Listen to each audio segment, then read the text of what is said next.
Okay, so discuss natin tong another past board problem involving functions. Okay, which of the following is an even function? Which of the following is an even function? Ano ba yung mga even function? Mapalatandaan ko dun, sa polynomials, madali lang kasi maisip eh, yung mga naka-raise sa even power. Pag lahat naka-raise sa even power, lahat ng terms naka-raise sa even power, even function yun.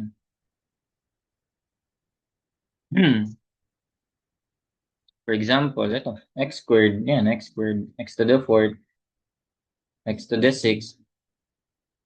Tignan natin ano yung mga graph niyan ha. So, di ko na ipakita. Dapat familiar na lang din.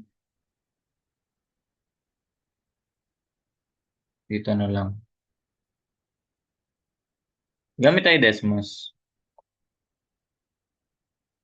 Desmos. Desmond. Desmond ba yan?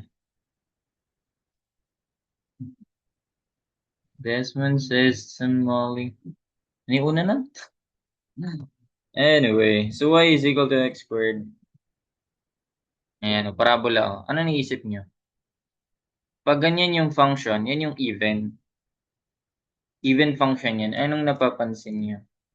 Ano mga similarities nila? Y equals x to the fourth. Y equals x to the sixth. Ano mga similarities nila? They are symmetric with respect to y-axis. That is x equals 0. Ayan o. Di ba? Symmetrical. Itong side na nakikita mo dito is equal sa side na nakikita mo dito. Ganun. Even function yan. Ganyan siya nakikita kapag graph. In ano naman, in mathematical terms or mathematical terms din naman yun, no? In expression, in equation, yan naman yung ganito. Yung f of x for an even function, yung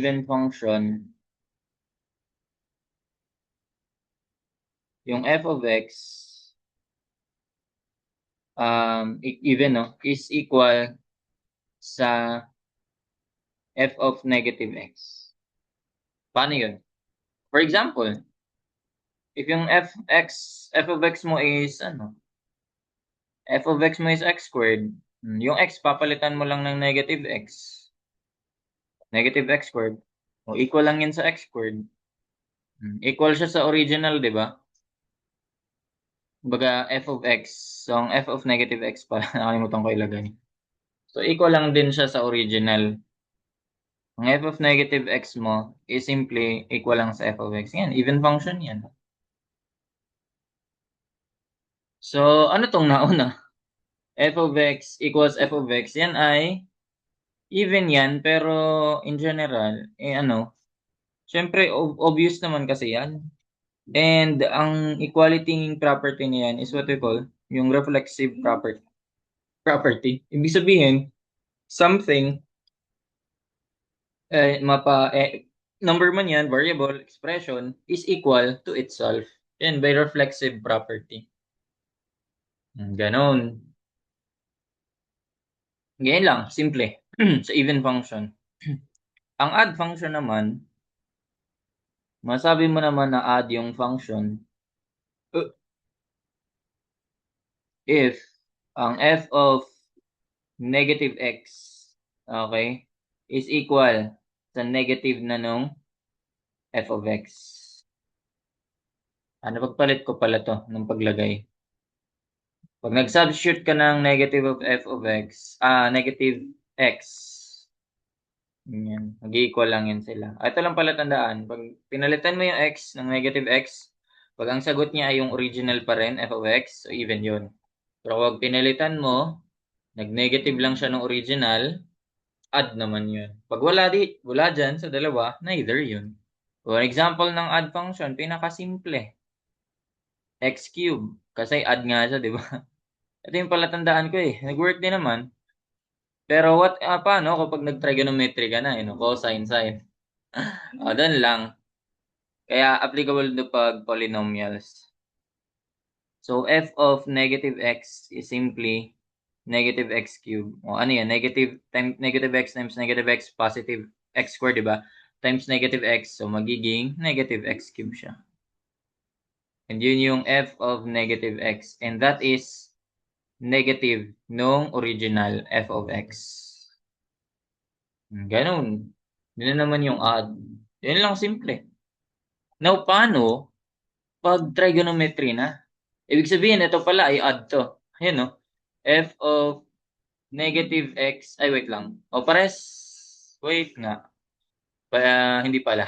F of x lang to naging negative. So, hindi rin siya odd, eh, no? Dapat, may negative dito. Lagay na nga natin. Pag f of negative x sinubstitute mo, naging negative lang siya ng original, add yun. Pero kapag ganyan, f of x is negative na f of x. Paras ba? Hindi eh. Dapat nasa loob yung negative mo.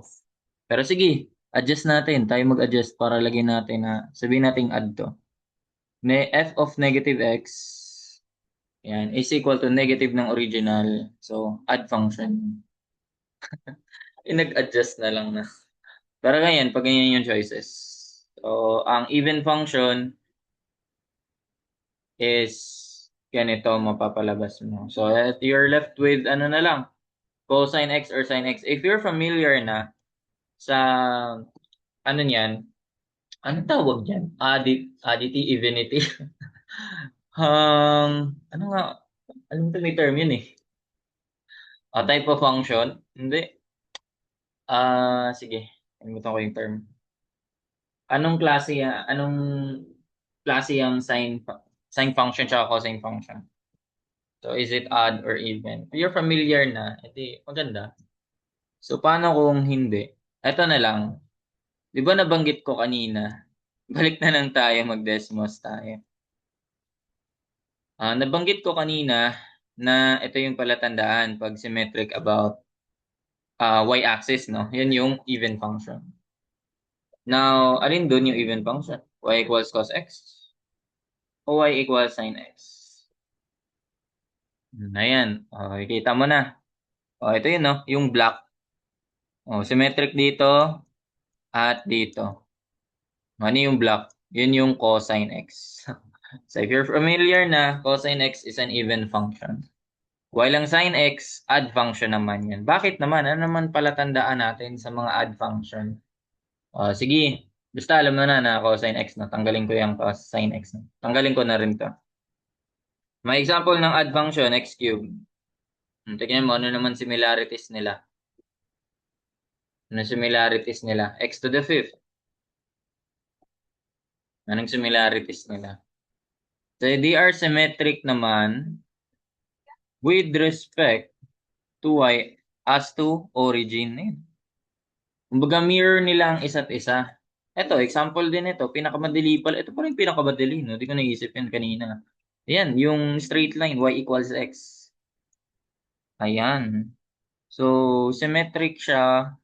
Parang mirror siya ganito. Kung ano yung nasa first quadrant, yun din makikita mo sa opposite niya, which is yung third quadrant. Yan, first quadrant, third quadrant. Naka-mirror lang. Mirrored ba? Mirrored na, kasi mirror nito baliktad. Minirror mo siya tapos nireflect mo. Na-imagine ba yun? Kumbaga minirror mo dito tapos nireflect dito. Kaya na ganyan. Ganun lang. Ganyan yung iisip niya pag odd function naman. Symmetric about the origin. Ang even function, symmetric about the y-axis or the vertical. Pag odd naman, symmetric about the origin. Yan lang pala tandaan. Pero paano pa nga ba natin nakikita, no? Isa pa. Pwede ka namang pwede mo gamitin yung negative x. Ito, pwede mo gamitin yan sa cosine function. Sige, tignan mo. Cosine of x. Sabihin, nag-substitute tayo ng value. Sige, anong favorite mong number? Make sure naka-degrees tayo. Sige, mga 29 sa akin. 0.87. Paano ko pag ang sinubstitute ko ay negative 29? Di ba? Parehas lang din. Equal lang yan. Di makita. Cosine 29 is equal sa cosine ng negative 29. Pero kapag sine ang ginamit mo, sine 27 naman tayo. Okay, sine ng 27 and sine ng negative 27. See the difference? Oh, negative na siya kapag ginamit mo yung negative na x. So kaya add function si sine, even function si cosine. So ayun, hopefully nagigets na yun. So this is our answer. Which of the following is an even function? That is cosine. So this one is odd din to. Ayoko nga modify ito. Basta ayan f of x lang kasi siya eh. Hopefully negets naman yun. Negative. Pag negative lang siya dyan sa loob. Ito. Ito lang tandaan natin. Formula. Dali lang naman. I guess that's it. Hope you learned something. Yay, balance na. Thank you. 266 equals to 66.